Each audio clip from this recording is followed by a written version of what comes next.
भगवत अवतार का स्वरूप और हेतु। प्रिय महोदय, सप्रेम हरिस्मरण, आपका कृपा पत्र मिला।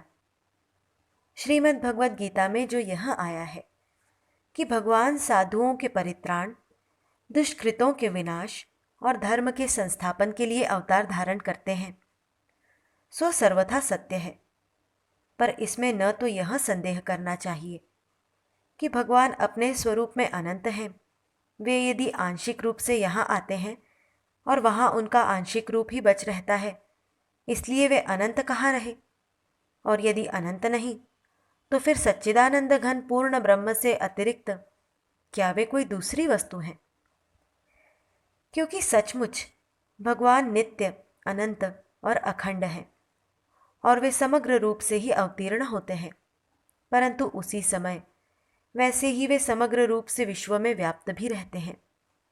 इतना ही नहीं, इस विश्व के बाहर भी वे समग्र रूप से स्थित रहते हैं।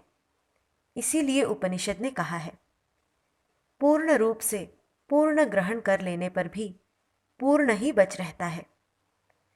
पूर्णमदः पूर्णमिदं पूर्णात् पूर्णमुदच्यते पूर्णस्य पूर्णमादाय पूर्णमेवावशिष्यते।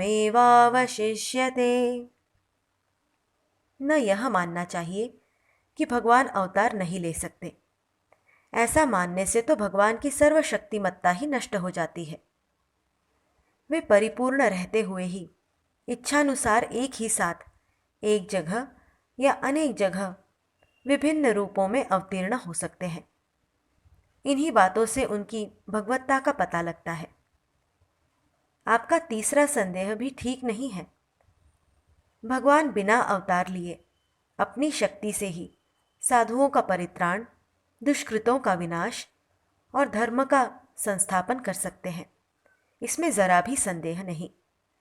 तथापि वे परम दयालु होने के कारण स्वयं अवतीर्ण होते हैं और असल में वे अवतीर्ण होते हैं इसीलिए दुष्कृतों के विनाश के बहाने उनके दुष्कृतों का विनाश होता है और वे अनायास ही परम गति को प्राप्त हो जाते हैं।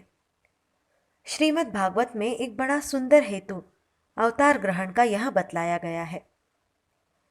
अनुग्रहाय भक्तानां मानुष्यं देहमाश्रितः भजते तादृशी क्रीडा यः श्रुत्वा तत्परो भवेत्। 10:33-37। भगवान भक्तों पर कृपा करने के लिए ही अपने को मनुष्य रूप में प्रकट करते हैं और ऐसी लीलाएं करते हैं जिन्हें सुनकर वे सर्वथा भगवत परायण हो जाते हैं। असल में भगवान अपने भक्तों को नहीं, जीव मात्र को अपना प्रेमदान करना चाहते हैं। वे न मालूम कितने रूपों में आकर मनुष्य के हृदय द्वार को खटखटाते हैं, परंतु वह अहंकार की अर्गला लगाकर हृदय के दरवाजे को बंद करके निश्चिंत रूप से बैठा अविद्या के सपने देखता रहता है।